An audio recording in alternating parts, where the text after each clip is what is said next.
Good evening, everyone. So, welcome to ninth class of Oncology Classroom for this month. Today, we have our topic on adjuvant treatment in oral cancer, and we got Dr. Tanveer Shahid as our teacher of the day.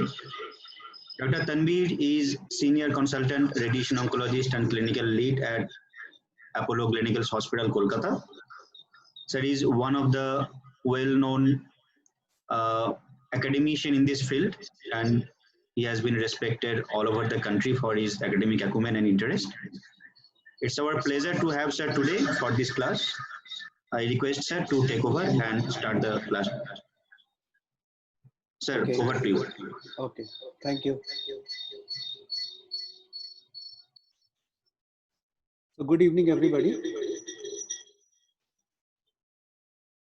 Hello, good evening, everybody. Can you hear me? Yes, sir, we can hear you. Okay. So at the onset, I'd like to thank Dr. Dodul specifically for the initiative which he has taken to start this class. How difficult it is to conduct this kind of classes, to arrange this kind of classes, I can understand, we can only imagine. It's not only to decide on the class, the date, the topics, the person to be selected. It's all a daunting task. So at the onset, I'd like to thank Dr. Dodul. And at the same time, I'd like to thank Dr. Vibhay, Dr. Neelam, and so many residents who are working tirelessly for the benefit of everybody. It's really amazing to see. Dodul spoke a lot of kind words for me, but honestly speaking, I believe that I don't deserve it because every day when I see the knowledge of other people, I start thinking that, oh God, your sea is so big and my boat is so small. Anyhow, so let's begin. Adjuvant treatment in oral cancers, it will be more of a like a interactive. We all will learn from each other rather than I can just go on speaking whatever I could understand. I have tried to compile it, but it's really a big task to get all the knowledge in 45 minutes for 1 hour. But whatever it is, let's start. So the thing is, adjuvant treatment in oral cancers. My slides are not moving. Okay. Yeah. So basically, if we see the entire management of for any cancer, it's basically a teamwork. And I have particularly made into two colors because oncosurgeon, radiation oncologists, medical oncologists, and dental surgeons. This we can find in all the hospitals. The issues are with these, the things which are mentioned in the italics, that is nurses, occupational therapists, speech and swallowing therapists, and psychologists, because these all people, they constitute a very, very important members of the team. And without them in the team, we cannot expect good quality of life even after the treatment. So basically, it's a teamwork we all have to understand and we know about it. Now, to begin with, like a snapshot of the AJCC 8th edition, we know there were two very important things. One was the T staging and one was the N staging. If you look at the T staging particularly, what was added was the depth of invasion, which was very important because more than 1 centimeter became T3. Other thing which was that the extrinsic tongue muscle invasion was no longer used as a T4 because this feature was, I mean, it was found that it was not very useful. If you look at the nodal staging, the pathological classification, that is another which was ENE could describe that what could be what could be the end stage. Apart from that, something which was very important was the selective neck dissection. At least 15 or more lymph nodes were required, and if you're doing an RND or MND, then 22 nodes are required. That is something which was been added. Now, if you look in the snapshot again, if you compare the T staging as far as the 7th and 8th, it's very simple. Apart from the size, the other which is very important is the depth of invasion. Moment your depth of invasion becomes more than 5, despite being less than 2, it goes to T2. Similarly, we all know that if it is more than 10 mm, it goes to T3, and if the size is more than 4 centimeter and DOI more than 10 mm, it goes to T4. So this is something which we all are aware about. Another which was very, very important regarding the end staging, if we see. End staging, we have two things. One is clinical and one is pathological. And what was the most important was the extranodal extension. So moment extranodal extension comes clinically, it becomes N3 that we all have to remember as a dictum. clinically ENE becomes N3. It is something which you should just remember. But for the pathological, which was important, that pathological ENE, if it is N1, it becomes PN2A. And apart from that, anything N2A, 2B, 2C, or N3, if it is ENE, it becomes N3. So we remember clinically, if it is ENE, it becomes N3. But here only the issue is that if it's N1 with pathological ENE, N2A, apart from that, everything goes into N3. And this is the reason why the T and N in the AJCC 8th classification, it decided that the treatment can be something different. Now, new AJCC, how did it had its impact on the oral cancer? Now, this is something very important because prognostic importance of these factors. And what are those prognostic factors? Primarily, it was these two, that is depth of invasion and the ENE. Now, depth of invasion and the ENE, what it can do, it can augment the T and the N stage categories of the oral cancer, squamous cell carcinoma. And there are multiple studies to decide upon that. Yes, T and N are very important prognostic factors in deciding for the treatment. And what was the impact? The impact was that the TNM staging, it can predict the outcome. It can tailor your treatment, and it can also predict your prognosis.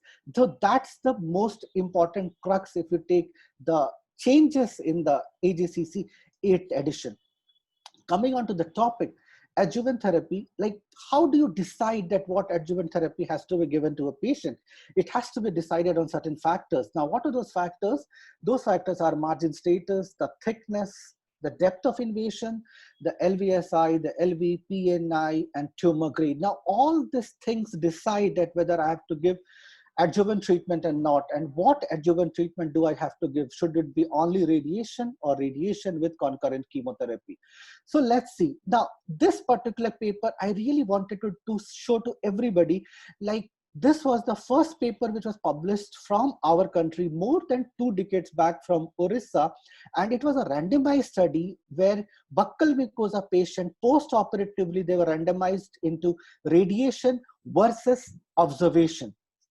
And this was, we should be proud, it was published in European Journal of Surgical Oncology. And this was the first, those RCTs which really came to a conclusion that if you give radiation, post-operatively, there is an improvement in disease-free survival. Of course, overall survival was not there, but disease-free survival was definitely there. Now, this is indeed a landmark trial, and it was published more than 2 decades ago. Now, the newer thing, if you see, there are 2 trials which we all know, and I'm sure we all remember, is one is that EORTC 22931, that is by Bernier, and the other trial RTOG 9501 by Cooper. It's very important, especially for my younger colleagues, I can say. I don't like to use junior word because they are just younger to my age, that's all. So younger colleagues. Now, Bernier and Cooper, we always used to remember. I still remember when I went to for my DNB examination in CMC Vellore, S.K. Sharvastava asked, name 2 people who have done landmark study in head and neck. And and Vinita Goyal, who happens to be my first teacher who taught me ABC of radiation, just explained me, Tanvir, just remember B and C, that is Bernier and Cooper. So it's just like a rhyming, B and C. Now, even if you confuse that which is EORTC and which is RTOG, it is easy to remember because Bernier B followed by E. So it becomes EORTC 22931, and naturally the other one will go to RTOG 9501. Both were published in NEJM, both were published in 2004, and indeed both were landmark trials. Let us see in a snapshot what did they discuss. The randomization was basically between post-operatively chemotherapy versus chemotherapy with RT versus RT alone in a high risk, that is stage 3 and stage 4 head and neck cancer. And the follow-up period was nearly 5 years. What was the result of this Bernier trial, that is EORTC 22931? Progression-free survival and overall survival did improve by adding chemotherapy with radiation. So this was the first landmark trial which proved that in stage 3 and stage 4, concurrent chemoradiation should be the standard of care. Now, this was published in NEJM in 2004. Let's see the Cooper trial, that is RTOG 9501. RTOG 9501, again, the numbers were more as compared to the Bernier trial, but the very important point was that the disease-free survival, if you see, it was definitely better if you add chemotherapy with radiation. But what was something very, very important in this trial was the overall survival was comparable. If you remember in the Bernier trial, even the overall survival was also improved with chemotherapy, but in Cooper, only the disease-free survival improved, but not the overall survival. Almost 8 years later, Cooper published its update. And this was further, it was not to what we had expected, because by this time, even the loco-regional failure, disease-free survival, and overall survival, everything started becoming comparable. Now, this is something because in the initial, at least the disease-free survival was better, but now even the disease-free survival along with overall survival became comparable. But it was very important that in this they had done an unplanned subset analysis. And in what they found that the margin, that is microscopically positive resection margin, and ECE, that is extracapsular extension, they were two very, very important prognostic marker in which if chemotherapy was added to radiation, there was an improvement in the loco-regional failure, disease-free survival, and as well as overall survival. They had done a combined analysis, that is Bernier and Cooper in 2005, which was published in Head and Neck, in which they tried to find out that why the results were different between those two from the Bernier and Cooper. What did they found is that primarily the patient selection for the Bernier and the Coopers were different, but what was the important point is that these two, that is margin, that is microscopic margin, and extracapsular extension, if it is present, then if you add chemotherapy, there is improvement in the overall survival. So they came to a conclusion that significant factors which favors chemotherapy and radiation is the extracapsular extension and microscopic positive surgical margin. So we, as my younger colleagues will remember these two things, that is ECE and positive surgical margin. Apart from that, there was a trend which showed that stage 3, stage 4, PNI, LVSI, advanced, that is clinical enlarged level at 4 and 5 lymph nodes, all these were favoring if chemotherapy was added to radiation. But another very important point from this trials where the CTRT had no benefit for 2 or more histologically involved lymph nodes without ECE. So till here, what did we learn in the last almost 10 slides? What we learned was high-risk features need CTRT, we know. And what are those high-risk features? Those are microscopic positive margin, ECE positive, and then other factors like stage 3, 4, LVSI, and PNI. So till here, we know about these things. But in daily scenario, this is not the case what we see. In daily scenario, if Dodul is sitting in the OPD, and if Neelam is sitting as a resident over there, and if a patient comes, the surgeon has referred to a patient, Dodul is interested in asking that, Neelam, does this patient requires radiation or not? Now she will be searching for positive margin and margin will be negative. EC is of course mentioned or not mentioned, God knows. Now what is the most common will be seen is that T1N1 disease and T2N1 disease. So what should be done? Now Neelam will try to remember that Dr. Tanveer had said something, but he could not really explain that what should be. So the thing is that real world scenario is a T1N1 and T2N1 disease. So these are the real world scenarios. Now, we said that high risk features, that positive margin and EC should require radiation. But at the same time, what about the T1 and T2s with N1 squamous cell carcinoma? Do they mandate radiation or not? Now, let us see the SEER database, which had taken patients of almost 2 decades from 1983 to 2004 and nearly almost 1,500 plus patients. And what did they find? That there was an improvement in overall survival in T2N1 if we add radiation. But the same overall survival was not seen if there is a T1N1. Now, this was a SEER database of 2 decades from 1983 to 2004. If we move further ahead, that is from 2004 to 2013, again SEER database T1, T2, and N1, nearly 700 plus patients.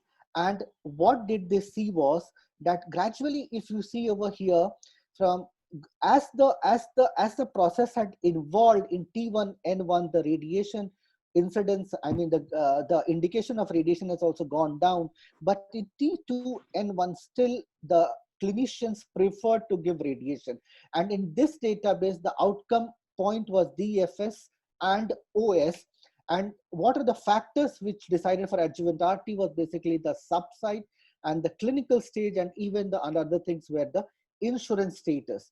Now, if you look at the results carefully, what we see, if T1N1 where radiation has been given or T2N1 where radiation has been given, there is definitely an advantage as far as the disease specific survival or overall survival is concerned, as in comparison to the patient who has not been given radiation. So the conclusion was that adjuvant radiation is and independently associated with significant survival benefit for patients with both minded T1N1 and T2N1. Of course, we can say the benefit can be more in T2N1. And what are the important factors? The stage, subsite, and the patient specific factors should also be taken into account. So what I mean that even T1N1 also does benefit from radiation.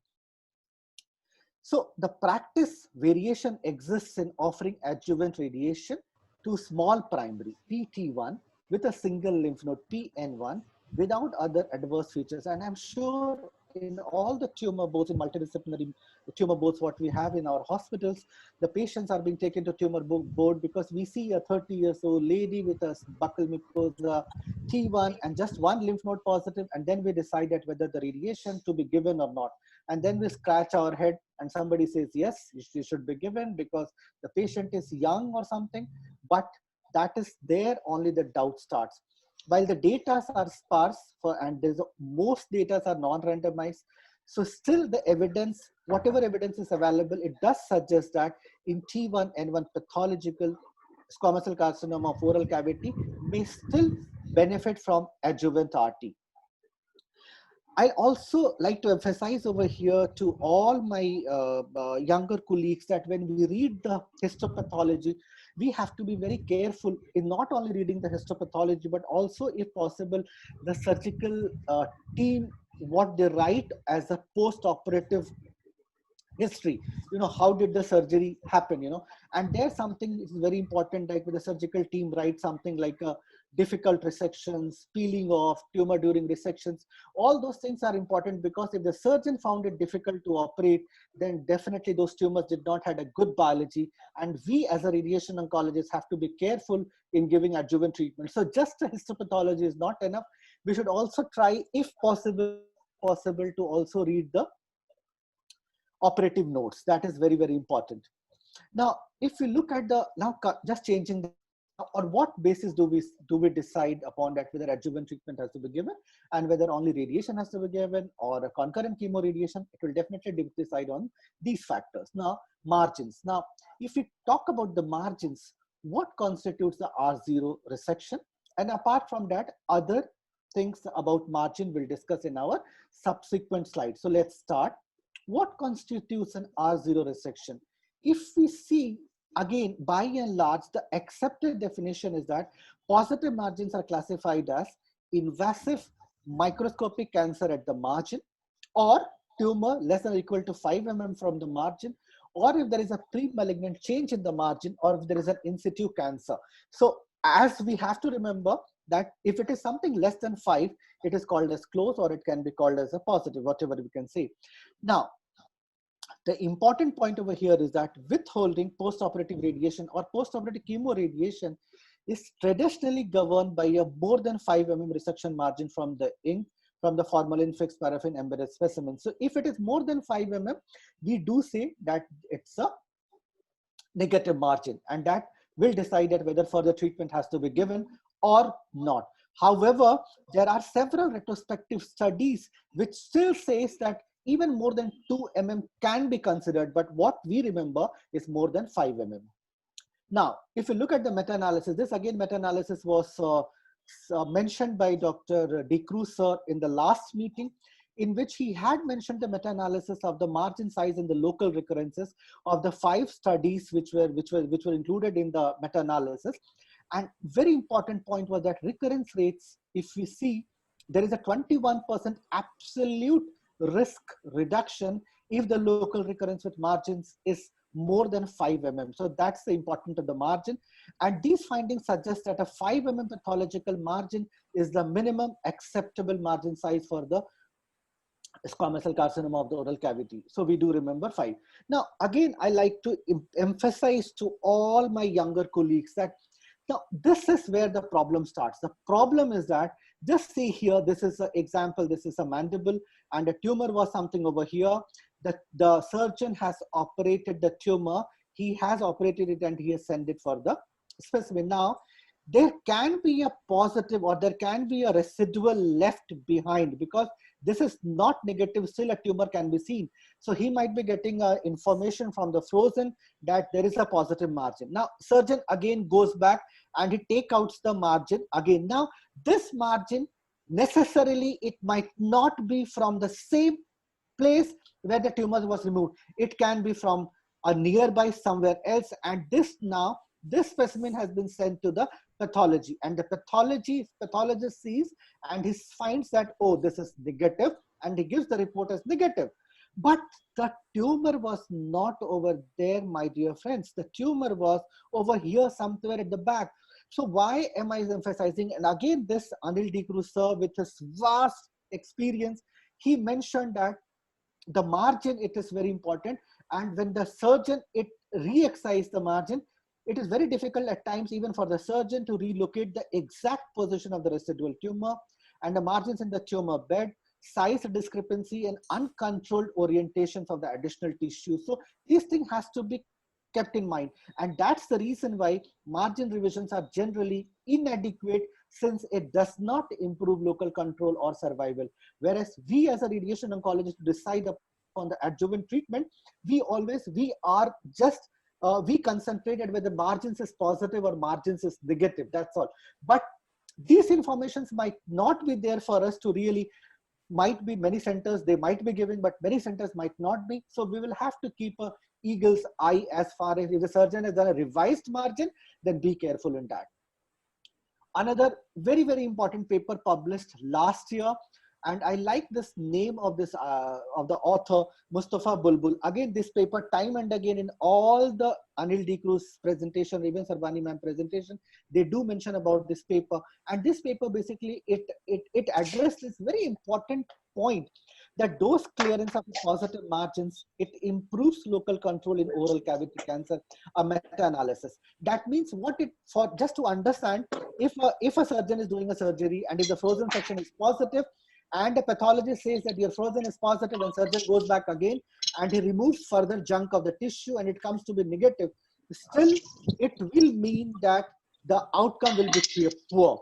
Now, the conclusion, if you just see, the margin revisions of initially positive margins to clear based on frozen section guidance does not equate to an initially negative margin and does not significantly improve local control. So what does it mean? If the frozen section is positive and if the surgeon has gone back and again done a re-excision, and in spite of that, now it is negative, still the outcome might not change. That means outcome will be a problem. So you will have to take it something like a R1 only. So this is something extremely interesting paper, if you see, extremely interesting paper. So let's revise about the margins till whatever we have learned. All of us, including all of us, read HPR very, very carefully. I still remember in my DNB days, I used to see that Dr. Vinita Goyal, madam, she used to read the histopathology so carefully, but I do accept that I don't have the patience to read such a big, if a surgeon has written 4 or 5 pages of histopathology report, I get restless. Now I want some of my resident Riddhi or anybody to just concise it for me, and what am I interested? Is radiation indicated? So this is something very, very important again. So read HPR very carefully. And what is very important is that radial rather than shave sampling is recommended. Again, Dr. D. Cruz sir had mentioned that one short radial clearance is important rather than shave. 5 mm is more is adequate. Margin revisions are generally inadequate since it does not improve local control or survival.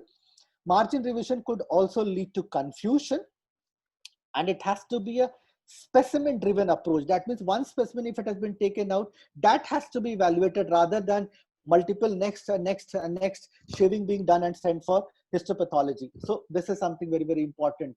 So about the margins. Now let's take the next factors: tumor thickness and the depth of invasion. Now I personally, I always get confused that is the tumor thickness and depth of invasion is the same. Depth of invasion, we all know, is a very, very important prognostic factors, but are they synonymous or not? That is something very important. Now, depth of invasion is measured in mm. That is very important. And when the pathologists, they measure the depth of invasion, what they say, first they see the horizon, that they find the horizon of the basement membrane over here, because if they take it from here, the depth will be less. If they take it much, if the exophytic tumor is much above, it can be more. So they have to take it as a horizon.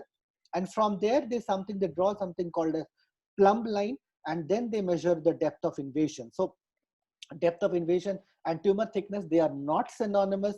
Again, in the last Anil D. Cruz sir paper, he did mention that tumor thickness and depth of invasion is very difficult to differentiate, though it is different, but by and large, we take it as a synonymous.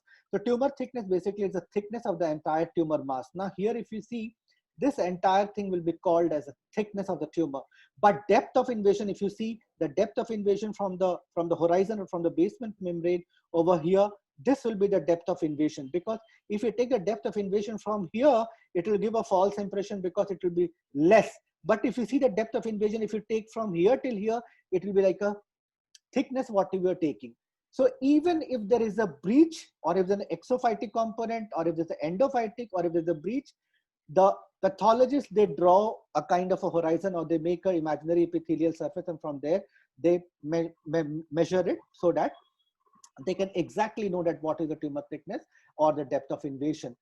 So what we do in our daily practice as per available evidence, what we as a clinicians and radiation oncologists, we see that we do prefer to give radiation if the depth of invasion is more than 10 mm or more than or equal to 10 mm, because we take it as a T3 disease. And this is what we all follow and we all agree. I'm sure more or less we all agree for this. Now, this is the paper Dudul will be remembering, and I think everybody who attended the Dr. D. Cruz paper, because he is something we all call as a legend. You know, just listening to him, you feel like you are listening to the most beautiful music. You know, in the last, he was continuously mentioning about two papers, and this was one of the papers by Ebrahimi. And this was from the ICOR group, which is called as International Collaborative Study, where they have said that depth of invasion is definitely important. But apart from depth of invasion, there is something else also. Now, there is slight confusion, because till now, we do know that if depth of invasion is 10 or more, we have to give radiation. Now, here, the authors from the ICOR group, they tried to see if the depth of invasion is less than 5, 5 to 10, or more than 10, and whether radiation is given or radiation is not given or radiation is given, and in terms of disease-specific mortality and loco-regional failure. So 3 categories: less than 5, 5 to 10, and more than 10. And what did they see is that in the absence of post-operative RT, that means if you are not giving radiation, 5 years disease-specific mortality is 10% for depth of invasion more than 10 mm, 8% between 5 to 10, and 6% less than 5. And these are non-significant. So here, if you see, you start doubting that really radiation is required or not if the depth of invasion is more than 10 mm. Now, it is not that the radiation is not required, but what is very imperative from this paper is that you should not only concentrate on the depth of invasion, you should also start looking beyond the depth of invasion. That is the crux of this paper. So it's not only the depth of invasion, but something more than that. So depth of invasion is very important prognostic factor, but other factors should also be considered. Coming on to the next, that is LVI. And we know that impact of LVI on survival, because LVI is a prognostic indicator. And whether it's a T1 or T2, N0 with PNI or LVI, whether what treatment has to be offered, and the importance of LVSI as far as the survival is concerned. And LVSI invasion in the oral tongue cancers, I mean, how does it really has an impact? And if we looked at if the LVSI is positive, it has consistently been demonstrated and represents a relative indication for adjuvant RT. So as I mentioned, it is not only the one factor, it is more than one factors which you have to take into account. So LVI is one of the relative indications for having a adjuvant RT. Coming on to the next, that is PNI. Now, if we see PNI, what do we really mean by PNI? That is perineural invasion. Perineural invasion is, it is basically a tumor which is in close proximity to the nerve, and it involves at least 1/3 of its circumference or tumor cells within any 3 layers of the nerve sheath. And the definition, it includes perineural, that is from outside, or it is an intraneural invasion. Okay. So PNI, it has a prognostic impact as far as concerned, we all know. Now, PNI could be an independently, it can predict cervical metastasis. That means if PNI is positive, chances of having a lymph node metastasis will be much, much higher. More incidence of local relapse or a neck relapse, and it will have an impact on the survival. So that is the importance of PNI. Again, a paper published from Tata Memorial, though it is a retrospective study, but has had of more than 1,500 patients, in which it did mention that PNI significantly affected disease-free survival, and addition of post-operative radiotherapy did show an improvement in survival. So that's an important prognostic marker, I mean, indicator. Similarly, if you look at the meta-analysis, again, it confuses. If you look at the meta-analysis, it does show that if the PNI, it really failed to demonstrate if you add radiotherapy. And they have gone on to say something like a multifocal PNI. So again, in the crux, we should say that we don't have a high quality evidence. Most of the evidences are retrospective study, but instead of getting confused, we do have to understand and accept that PNI is definitely an important prognostic factor as far as to decide whether adjuvant treatment has to be given or not.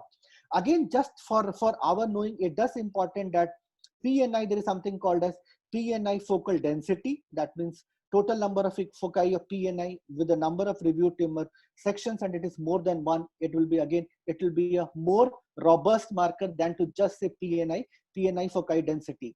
So PNI, let's summarize. PNI is correlated with nodal status and T stage. We do that means if the PNI is positive, it definitely have a high chance of having a nodal mets, and advanced stages, it correlates with the increased chances of having a PNI.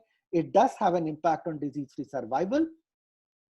And there is a trend towards, if you add radiation, there is a trend that there is an improvement as far as the disease-free survival is concerned if there is a PNI. So we did consider margin, we did consider depth of invasion, we did consider tumor thickness, we did consider LVE, we considered PNI. Now let's move beyond this, because again, the scenarios on which we consider whether the radiation has to be given or not is basing on the number of lymph nodes by and large, because we are more concerned how many lymph nodes are positive. So in other words, we are thinking about the lymph node burden, and that will decide upon if I have to give radiation or not. Again, if you look at the literature, more than 7,000 patients published last year, in which nearly 1 decade of the patients were included, and they found that if you have a lymph node of just 0 to 2 positive lymph nodes, then there is no benefit of adding post-operative chemotherapy and radiation versus post-operative radiotherapy. Means you can add radiation, but adding chemotherapy to just between 0 to 2 might not have a benefit. That's what this paper did show. Another which was very important was that if the lymph nodes increases from 3 to 5, or if it is more than 6, then definitely adding post-operative radiotherapy with concurrent chemo will have a better outcome. So this is something which we all know, that if there is a metastatic nodal burden and there's an increase, that means more and more number of lymph node, that is more than 3 or more than 5 or more than 6, then definitely you have an advantage of adding chemotherapy along with radiation. But if it is just like a one lymph node or just 2 lymph nodes, in that just radiation can be alone can suffice. Now, there are other minor factors beyond extranodal extension. Now, what are those minor factors? Those minor factors are basically your advanced disease, that is pathological T4, pathological N1, close margins, poor differentiations, PNI, LVSI. So as I told previously, it is not only one factor which decides on the treatment, but it's more than one factor which has to be taken on a cumulative basis to decide what treatment should be given. So similarly, from this paper, it decided that if you have more than 3 minor risk factors, and this all were included as a minor risk factor, then you can add post-operative chemoradiation. That was from this particular study. Again, this study was Dr. De Cruz had quoted, and so though it is a retrospective study, it's a very, very important study. Even Sarbani madam has quoted this study in most of her presentations whenever she has done, and this is called a Strifility, which was published in May 2017 in JCO. Now, why this study is very important was that they had decided that beyond positive margins and extracapsular extension, what is the impact of adding post-operative chemoradiation in resected locally advanced head and neck cancer? And what did they say? That if there is no nodes involved, or one node involved, or 2 to 4 lymph nodes involved, or more than 5 lymph nodes involved. Now, the importance of this were that effect of adjuvant chemoradiation on overall survival, it differed according to the number of positive lymph nodes. That means more and more the lymph nodes are positive, your chances of having adding chemotherapy to radiation will yield a better result. So that's what important. More than 5 or greater lymph nodes, again, you have to definitely give chemotherapy radiation, but confusion always starts between 2 or 3 or just 2, whether you have to give radiation along with chemotherapy or not. Because by and large, if you refer to the medical oncologists, they do consider that okay, chemotherapy has to be given, but if you ask for the evidence, we don't have an evidence. So more the number of lymph nodes involved, more the benefit of chemotherapy, adding chemotherapy to radiation. But what is that number of lymph node which will decide for adding chemotherapy? Is it 3 or 4 or 5? We don't know. We don't have an answer. Now, this thing which I'm going to say, it is something extremely important, which we often either we forget or we don't keep it in mind, or we tend to ignore.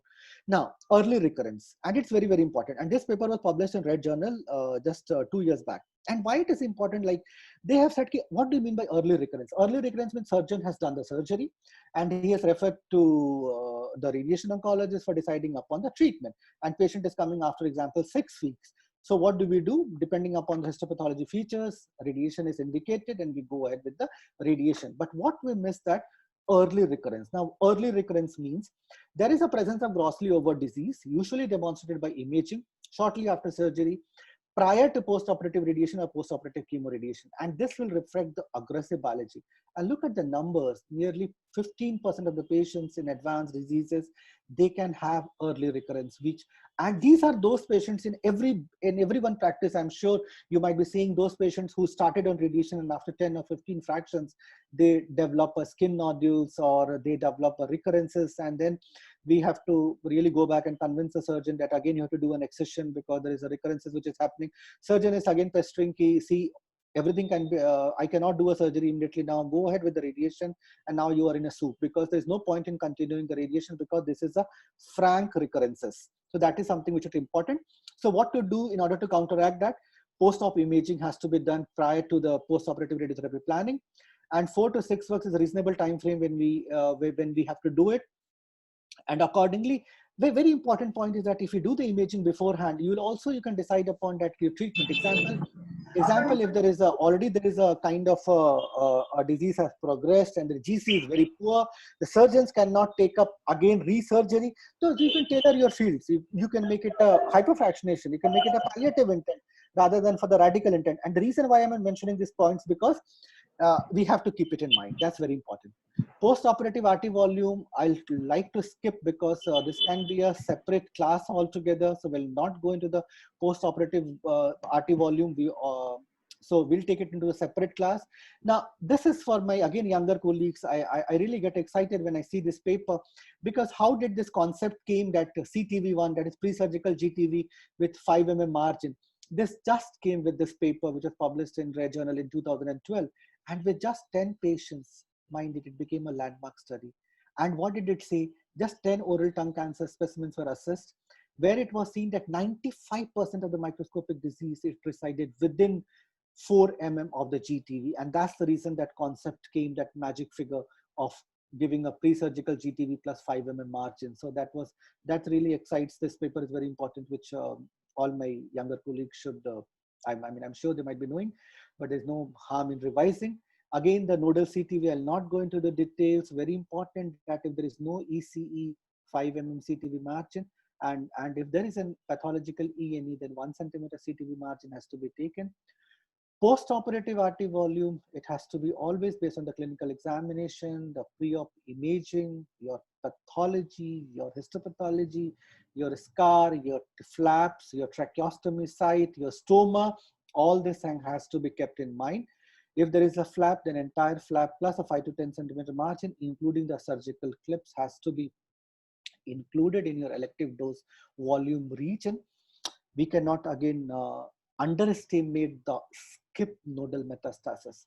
Now, what is skip nodal metastasis? It again, I always like to quote Indian papers because a lot of work has been done from India, but somehow many times we forget to quote. And this again I have learned from Dr. Sarvani madam, because once she told me, Tanveer, you should always quote the Indian papers, because those papers we just tend to ignore. And then after, whenever I said see Indian papers, I always tend to get excited. So skip metastasis, we do know what is a skip metastasis. I'll not go into the details of skip metastasis, but what is important that skip nodal metastasis, it occurs.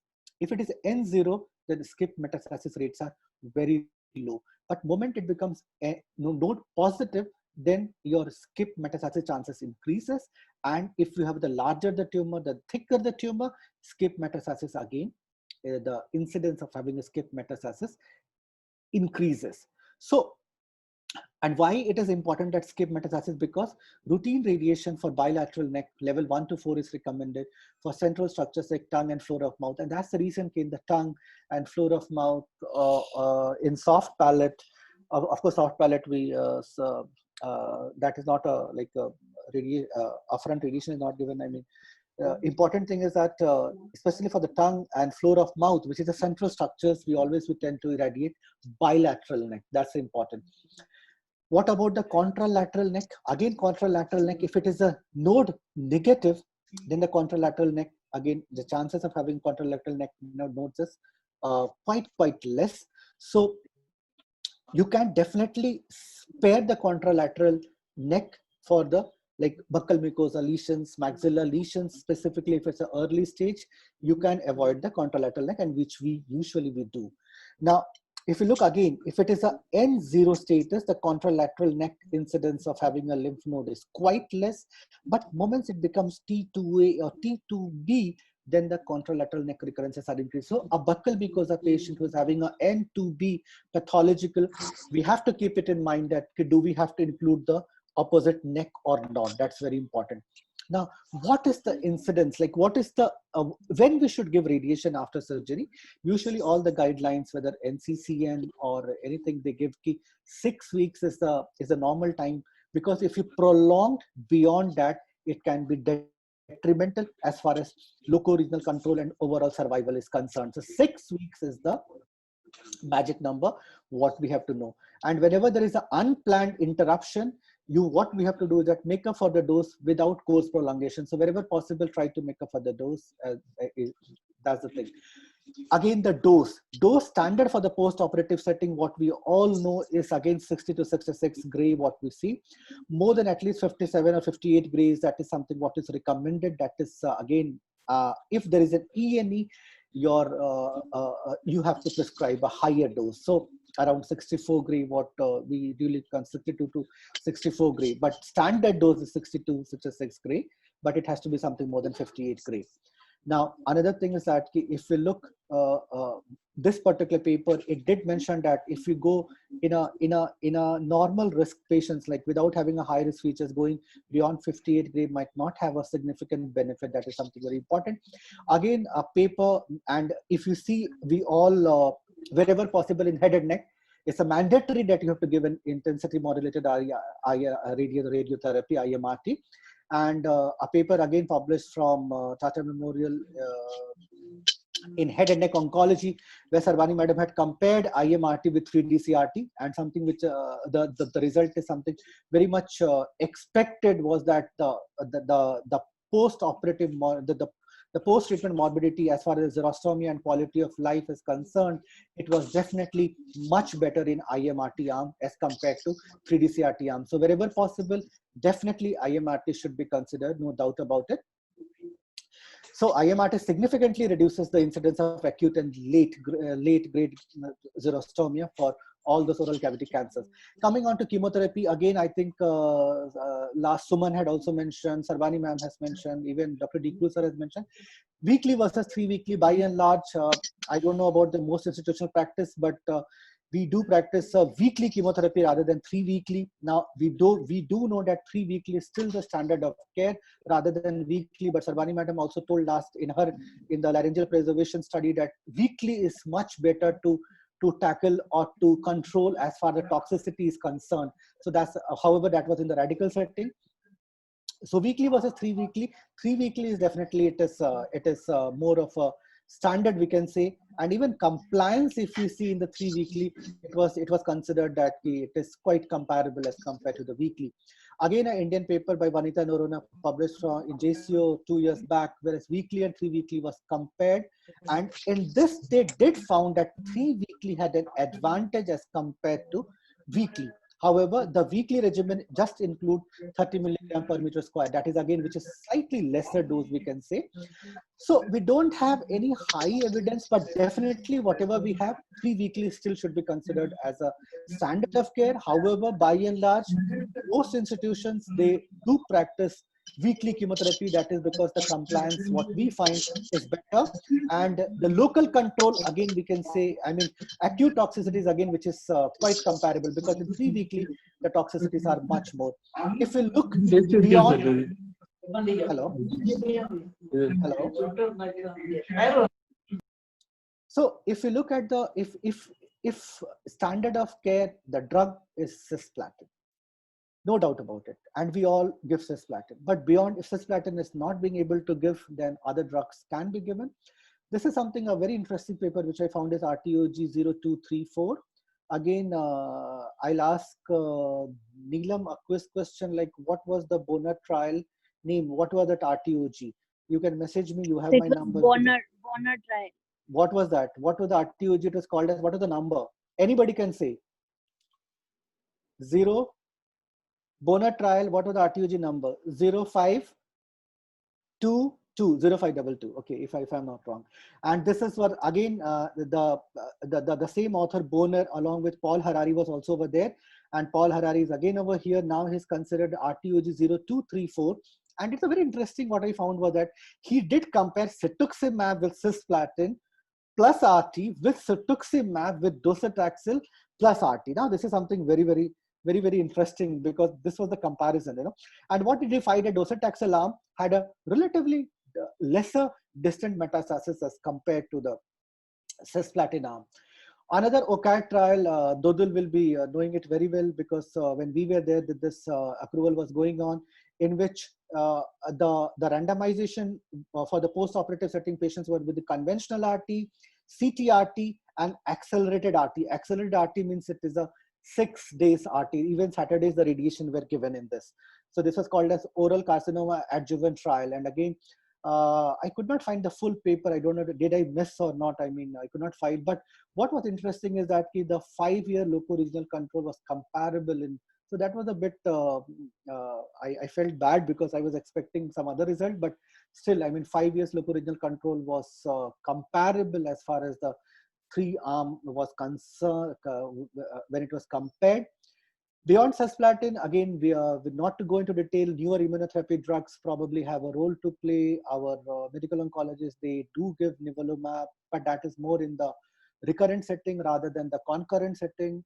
So beyond cisplatin, it can be carboplatin, it can be, that is very commonly used, but apart from that, cetuximab especially for the elder, I mean, more than 65 or 70 years age patients. Apart from that, also Biomab, that is another drug which are given by the medical oncologists, So if you look at the summary, I've tried to summarize. If the oral cavity squamous cell carcinoma, if you find a high risk features, that is margin positive and E&E positive, you have to give post-operative concurrent chemoradiation, and you have a local regional control of almost 80%. Distant metastasis is a major challenge, and the evidence what you have is the great people to the B and the C, the Bernier and the Cooper. And again, to remind all my younger colleagues that B after that E, so EURTC, actually Cooper will become RTOG. I'll not try to take exam that what was that RTOG number and the URTC number. Now look at the intermediate risk. If the intermediate risk, if it is T3, T4, LVI positive, TNI positive, close margin. So again, radiation will be given, and we have a local regional control of almost this much. So high risk, margin positive and E&E positive. No doubt about that, go and give concurrent chemoradiation. The problem always lies over here, because these are the real problem where we don't really have an answer that radiation along with chemotherapy is the answer, or only radiation is the answer. Most of the time, I'll be very honest to say that our medical oncologists, when we discuss with them, they say this patient is young and it's a tongue cancer. Let's go ahead and give concurrent chemoradiation. And many a times we do accept those despite not having a very hardcore evidence, but that's what we have. If you look at the low risk, except high and intermediate risk features, that means we don't have a high risk feature and intermediate risk feature, just a post-operative radiotherapy will be enough. And these are just based on the retrospective data available. So this is a summary of what I tried to make. So the conclusion, if we see, the risk-tailored approaches are needed in the management of oral cavity cancers in the post-operative setting. That's most important. Very important to read the histopathology report time and again. I am saying, though I'll be again very honest to say, I get restless when I read the histopathology report, especially if it's for 5 pages. Now, being an advantage of having a more age, I can always ask Mukti, Arundhati, Jivak, Riddhi, Ashish, anybody, please summarize for me. But again, something very important. We do have a proper protocol that is called as American Pathologist Protocol, which has to be, again, what I mentioned, that it has to be a specimen approach. That means the specimen which has been sent to the pathology for the first time, that has to be taken as a standard, and not that shaving which has been done again and again to make it into negative margin. So that has to be kept very clear into mind, that if a shaving has been done or revise has been done, or after frozen section, if something has come to be positive, be very careful. Do consider for adjuvant radiation. Again, now don't ask me evidence, but that is the way what has been mentioned. Safe and clear margin, we all know, is that more than 5 mm. Attention has to be kept again on the post-operative RT volumes, the doses to the target, fraction size, addition of systemic treatments. All this has to be important. I think it's more of an English language rather than anything else, because it is something beyond that. And I'm 100% sure it is beyond that. It's not that easy to really say.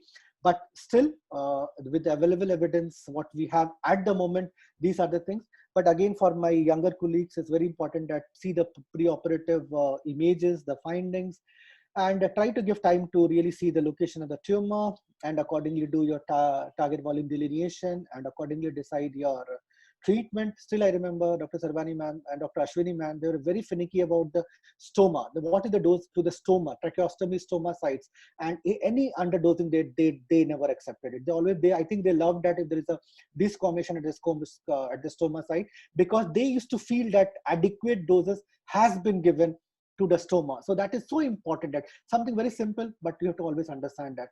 These are all my teachers who have really taught me the basics, and till date, I always, in every day, I look upon them, because they are some mesmerizing people. You go on listening to them, and they are really adorable. I mean, whatever we have learned, the little bit from them, and a lot more to learn. And this is my lovely, I mean, I cannot say my team, it's basically our team, who are excellent people. I mean, I have been blessed to work with them. I should not say that they work with me, I work with them. They are amazing people. Anybody among them is adorable. So I love them all. They are really very nice people. Thank you so much. Thank you, Dodul. I still have more slides, but I'm not going into that. With this, I'll end. Thank you so much, Dodul. Thank you, sir. I really don't know how to appreciate your great effort. It's a humongous task, and you did it in a so nice and pleasant manner, and that too keeping yourself within time. So, It is again, I think it is I again think that because of makes my, you different from other people. You no, are no, actually, to the point. You are self-explanatory, and then also you are within your time. no, to be very honest, Dudul, I'll say again, this is because of these people who are on the screen, because they listen to my rehearsals, they guide me, they ask me, sir, you remove this, you put this, and this slide also, which I had made, I should not at all take credit that is my slide, because it's like a bit and pieces, like every part has been manufactured here and there and finally assembled at one place. And I take the credit of presenting it, but everybody has contributed in another way. Ashish taught me about the molecular biology. Riddhi taught me so many things. Jivak, every day he teaches Yeah, me. we all get glimpse of them every day in Thank you other so much. classes. Thank you. Thank you. And now there are a couple of questions in the chat room. Okay, Uh, please. can you please stop sharing the screen so that people can see you if you are Okay. if you allow us to see you? Oh, why not? Can you please switch on your video? So starting from the beginning. So nice to see you. So the first question was how to determine clinical extranodal extension. And that was, I think, discussed and answered by a couple of us. Fixity to skin, conglomerated nodes, fixity to deep structures, and radiological findings. So anything more you want to add to this question?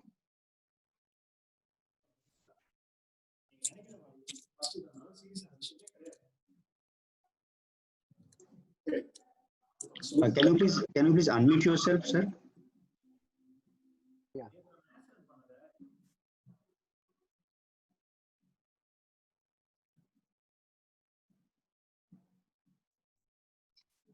Can you hear me? Yes, yes, we can hear you now. Fine, fine. So Riddhi has already answered like what do you mean by ENE, and again he has explained I think everything in that, so nothing more to add. Okay. Okay, so that's fine. The second question was from what is considered as a positive margin?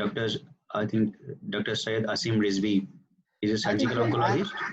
Okay, surgical. I mean, so he'll be knowing better than us. But still, what the crew sir had mentioned that anything which is less than 5 mm, that is what standard what we take.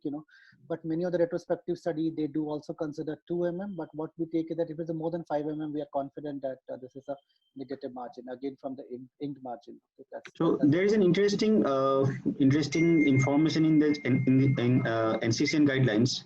So please correct me if I am wrong. They mentioned that if ink margin is less than 1 millimeter, that should be considered as positive, and anything in between 1 to 5 is closed.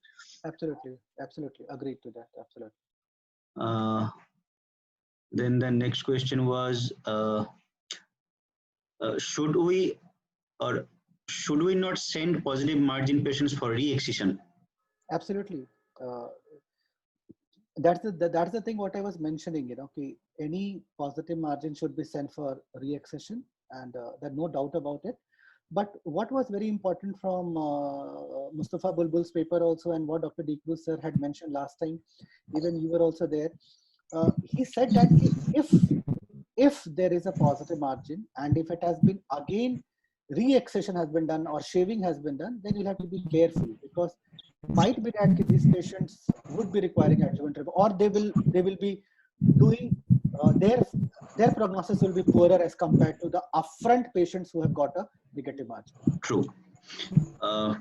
What about worst pattern of invasion, 4/5 or what? Worst pattern of invasion is again something which is extremely important, because worst pattern of invasion, it will basically decide upon on a couple of things, because worst pattern of invasion is something if worst pattern of invasion, if it is example, if it is 5, then in that case there will be almost a chances of having 40% chances of having a recurrence. So sometimes it even happens that worst pattern of invasion itself decides upon the radiation, that whether we have to give radiation or not. So so worst pattern of invasion of 5 is something which we all have to remember, and it is definitely a prognostic indicator, and it also decides upon the treatment. So we should, the pathologist, if you remember, if he reports to be a worst pattern of invasion, then definitely we take it as a, if it is 5, then we do consider that whether adjuvant treatment has to be given or not. That is something which we should remember, and it is definitely it's a validated outcome as far as the predictors for the squamous cell carcinoma is concerned. Okay. Now there is another question: a role of radiation in verrucous carcinoma. Again, I'll say, what we used to understand in our training days, that as such the verrucous carcinomas are a kind of, we cannot say radio resistant, but definitely less responsive to radiation.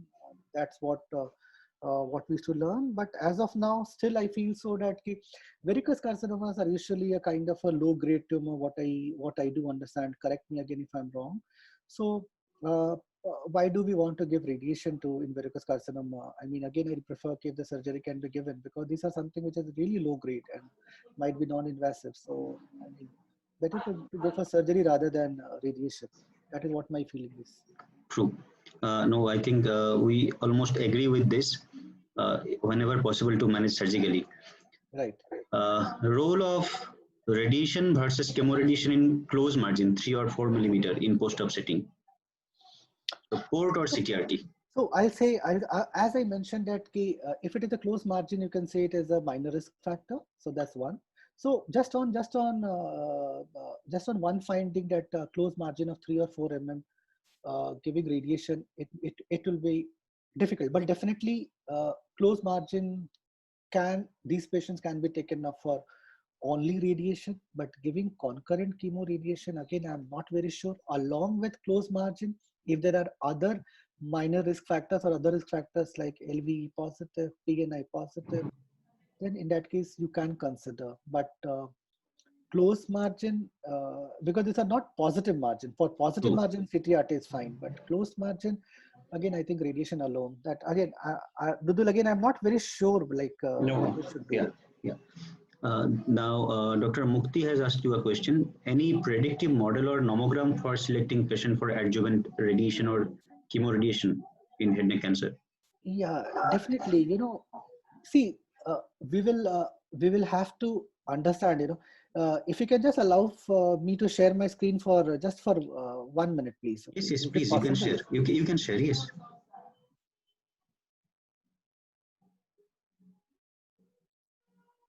So. Yes, we can see your screen. So thing is that if you look at the risk assessment model, now I'm sure why Mukti has asked, because she knows the answer, but I think for the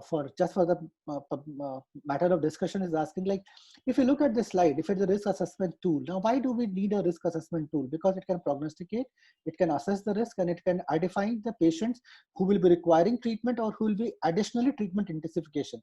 Now those risks can be standards are this LVSI, PNI, we all know. So that is something, but something which we don't know is the other newer parameters. Now, what are those other newer parameters? Now, those are something which now these are the futures, like Dr. De Cruz also last time he told that initially he used to always say that depth of invasion of more than 1 centimeter, even before it came into AJCC 8th edition in TMH, he used to say that it should be considered as a higher T stage, but now he himself is changing that depth of invasion is alone not something very important. Apart from that, there is something beyond that. So that is something, other newer parameters like mode of invasion and tumor budding. Like these are the things which can be seen on pathology specimens. So if this can be seen on the pathology, like WPO at the worst pattern of invasion 5, it is considered as a poor prognostic factor. Similarly, mode of invasion, tumor budding. So all these things, if it can be seen, these are associated with the poor, regional metastasis, or there is a chances of having a distant failure. Like, and plus, if there is a nomograms, the nomograms are based on certain factors. Like this particular nomogram, if you see published almost 4-5 years back, it included the PNI, the lymphocyte interface, the lymphocyte infiltrate at interface, and WPOI. And what did it see that if the risk score is 3 to 9, then these are the patients who are having a high chances of failure. So these patients should be given radiation. So predictive model, again, Suman had also, when he was presenting, he had given certain examples, like just the TNM is not important. It's also that something beyond that. So if you can have a nomogram which is validated, so it can guide that it's not only the T, the N, or the PNI, the LVI, the margin. It is something more than that. Specifically, when you are stuck that whether you have to give radiation or whether you don't have to give radiation. So this is something, I mean, these are the nomograms, and there's this one nomogram which is again published in JAMA. This is a kind of a online predictive calculator estimating the benefit of adjuvant radiotherapy. You can fill it up and you can get an answer to this. So this is something which I wanted to say. Okay, thank you so much.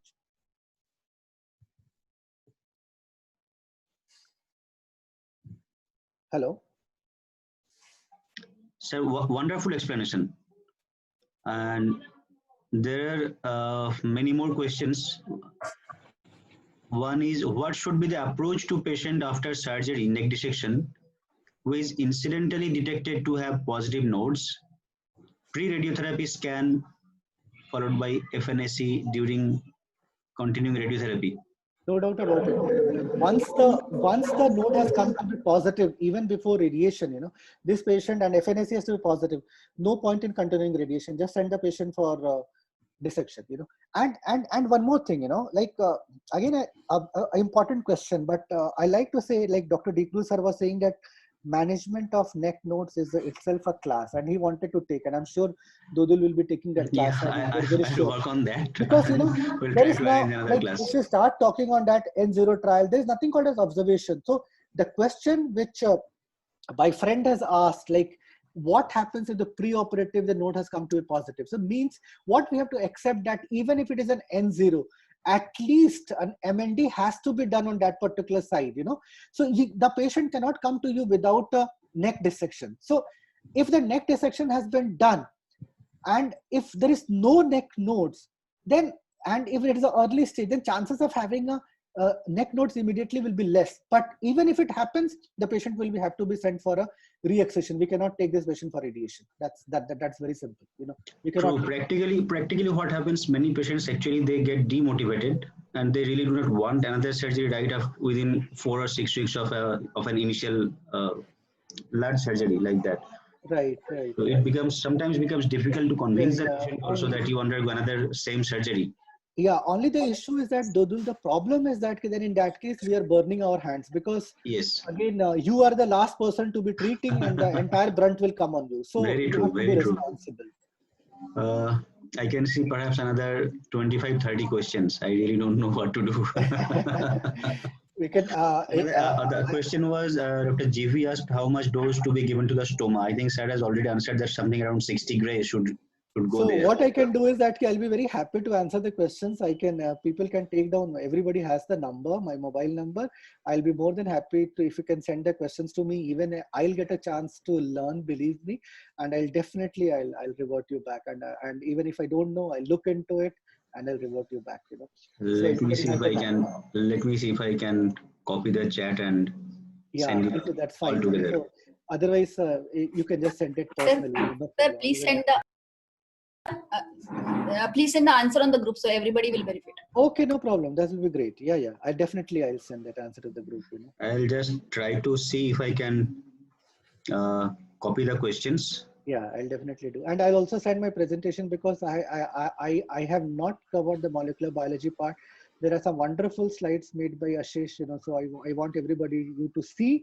And if you don't understand, please let us know. I will be very happy to explain, because it was very difficult to understand, and Ashish made me to understand, in fact, so it was very fun understanding it, but it's very important. Yes, sir. I'll send the questions. I'll put the questions in the group only. Okay, that's fine, and I'll answer. Thank you so much, sir. Thank you. And thank you, sir. Thank you once again for a lovely and wonderful presentation.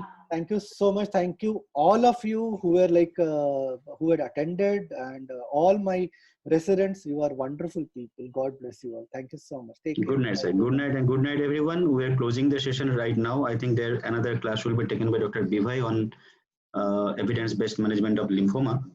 So continue over there. Thank you, everyone.